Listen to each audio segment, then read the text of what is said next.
Всем привет, с вами Дмитрий и вы на канале Dmitry Day Tutors. Сегодня мы продолжим изучать Octane Render на примере мультяшного интерьера. Возможно, из предыдущего урока у вас возник вопрос, почему я не рассматриваю настройки Octane. На мой взгляд, нагляднее и проще вносить изменения по свету, когда выставлены все настройки в материалах. Здесь речь идет о текстурах цвета. Я обязательно расскажу о настройках Octane ближе к финальному этапу рендеринга изображения. Перед тем, как мы начнем работу с новыми объектами, я расскажу, как оптимизировать работу превью рендера. Для начала я выберу и активирую рендер-камеру с помощью клавиши Num 0. В настройках камеры, раздела Viewport Display, есть опция паспорту. Она меняет прозрачность черного за пределами камеры, тем самым создает эффект маски. При значении 1 мы увидим рамку черного цвета. Если выставить значение 0,5, получим полупрозрачную маску, частично скрывающую объекты вне поля зрения камеры. Я всегда использую это для того, чтобы понимать композицию финального кадра. Также я рекомендую ограничивать работу рендера за пределами камеры. Сделать это можно двумя способами. Ctrl+B, выделив необходимый участок, или в настройках Output активировать Render Region. После этого на экране появится прямоугольник с красным пунктиром и белыми уголками, которые можно перетаскивать в любом направлении. При поднесении курсора к углам появится квадратик, который можно перемещать по двум осям без привязки. Также, если поднести курсор мыши к ребрам пунктира, то можно менять размер с привязкой по направлению перпендикулярно ребру. Примерно вот так. Обратите внимание, чем больше окно превью рендера, тем дольше будет просчитываться изображение. Все это делается для того, чтобы не тратить ресурсы видеокарты впустую. Есть еще одна замечательная функция Crop to Render Region.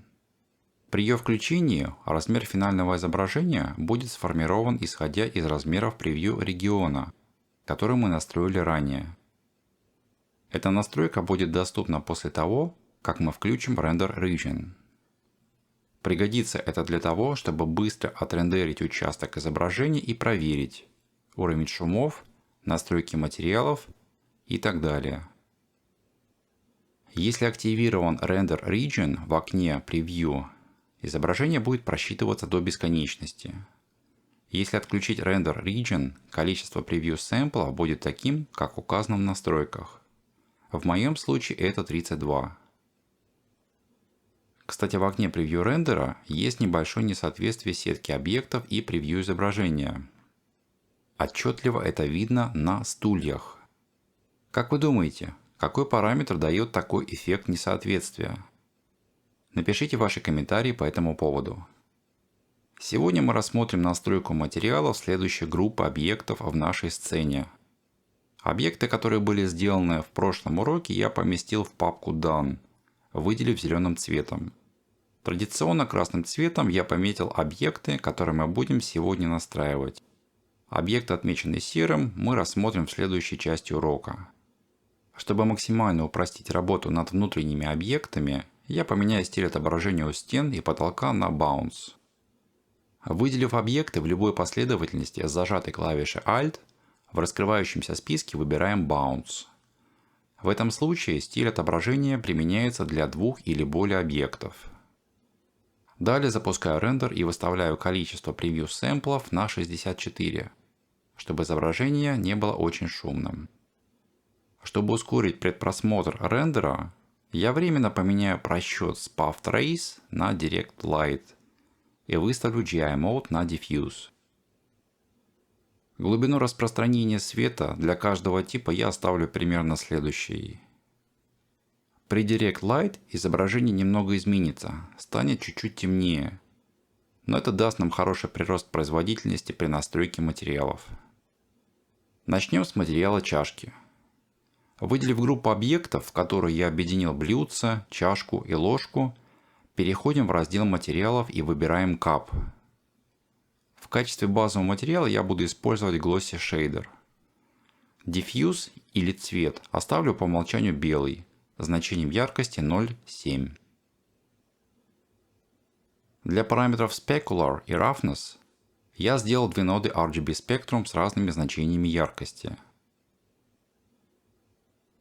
Также я изменю значение показателя преломления на 1.7, чтобы усилить отражение под углом 0 градусов.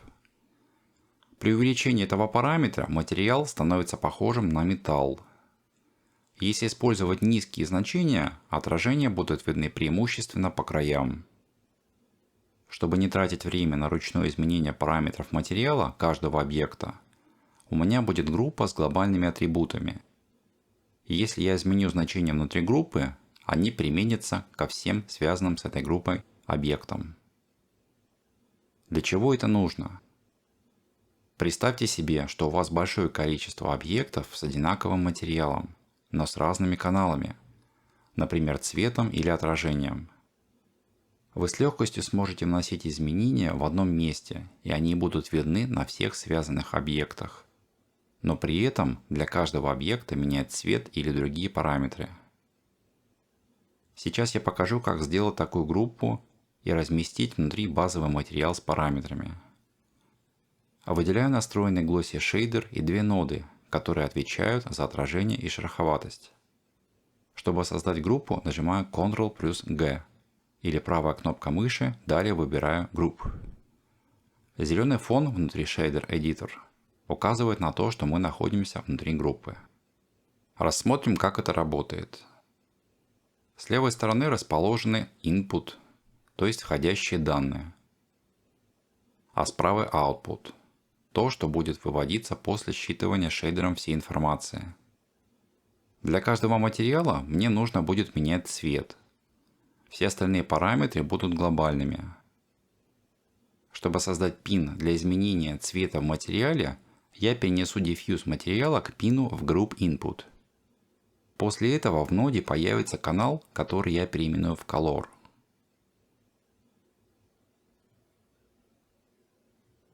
Pin Out Material я соединю с Material Out. Для того, чтобы выйти из группы, нажимаем еще раз Tab.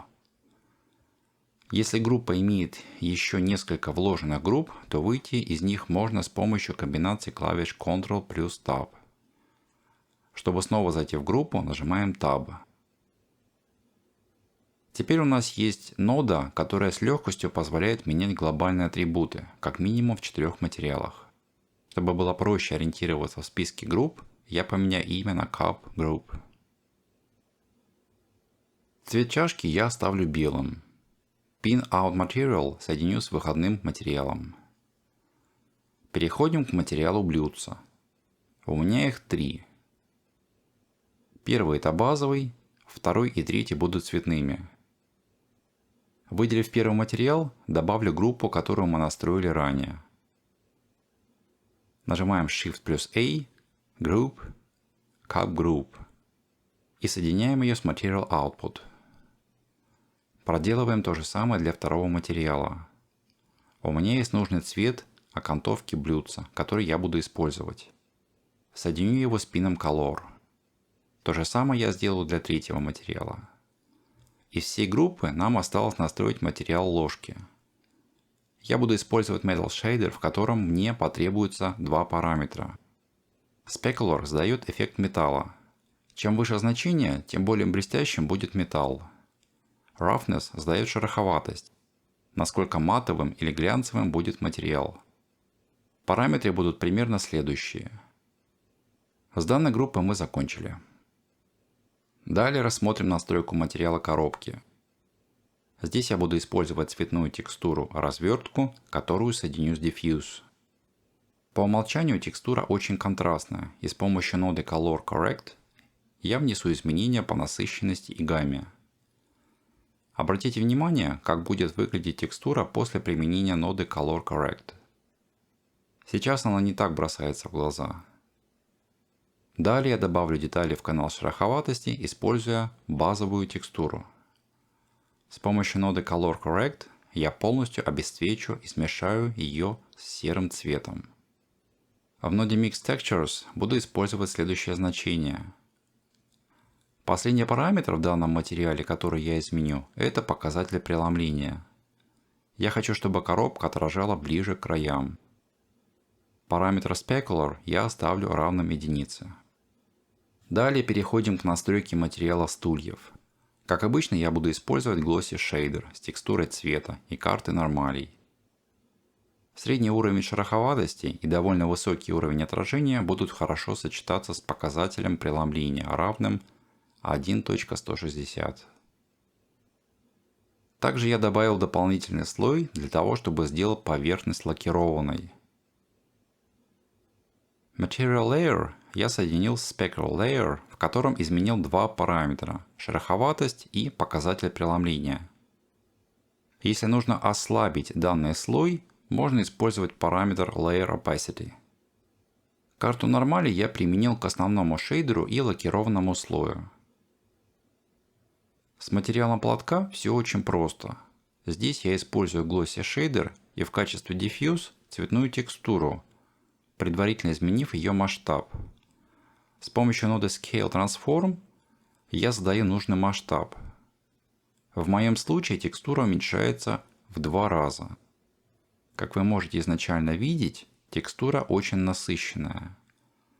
Далее я добавляю ноду Color Correct для того, чтобы немного убрать насыщенность. В параметрах шейдера я выставляю следующие настройки. Теперь рассмотрим материалы баночек. Для материала крышки я добавлю Metal Shader. Параметр Specular выставлю на единицу, так как хочу добиться максимального отражения металла. В качестве Roughness использую невысокие значения, чтобы отражение получилось немного размытым. Чуть добавлю анизотропии, чтобы отражения имели направленный вид. Но чтобы сделать поверхность металла еще интереснее и сочнее, я добавлю Metallic Layer, а также ноду RGB Spectrum с значением яркости 0.671. Шероховатость я сделаю с невысоким значением. Далее совмещу Metallic Layer с пином Material Layer. Чтобы получить микс от поверхностного слоя, я выставлю прозрачность значением 0.5. Как мы видим, сейчас получилась смесь основного шейдера и поверхностного слоя. Сейчас металл выглядит намного интереснее. Давайте сравним до и после.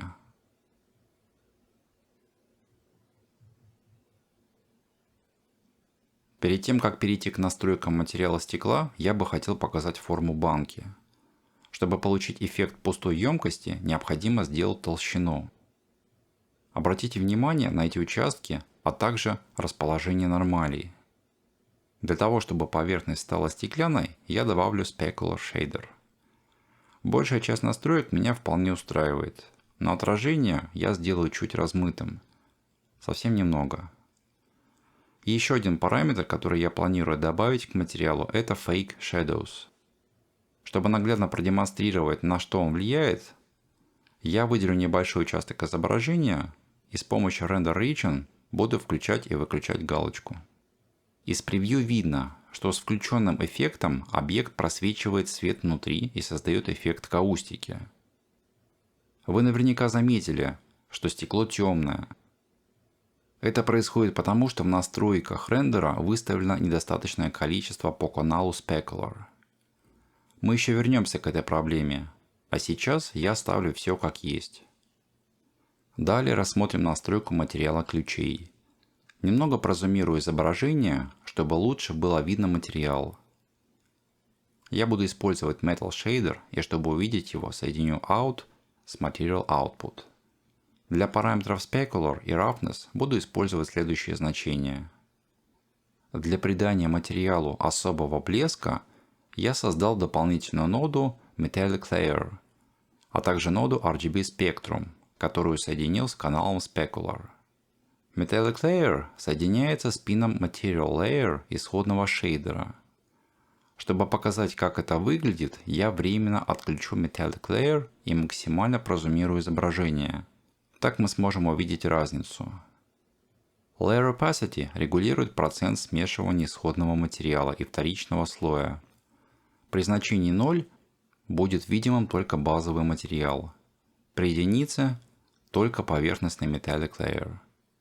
Здесь моя задача найти оптимальный вариант, сохранив оба параметра отражений. Обратите внимание на то, что отражения стали комбинированными. То есть в них присутствует сочность и мягкость одновременно. Далее рассмотрим материал деревянного бокса, в котором лежат конверты.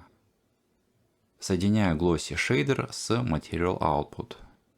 Подобно материалу стула, здесь я также буду использовать невысокие значения отражения и шероховатости. Показатель преломления также оставлю невысоким, чтобы сфокусировать отражение по краям. Также я буду использовать текстуры цвета и нормалей. Перейдем к настройкам материала конверта. В каждом из материалов я соединю подготовленную группу с Material Output. Внутри данной группы находится Glossy Shader с минимальным отражением и высоким значением шероховатости. Значение показателя преломления здесь очень низкое. В качестве входных параметров я буду использовать канал Diffuse. Для первого и второго материалов я буду использовать различные текстуры, которые необходимо соединить с пином Texture группы Envelope.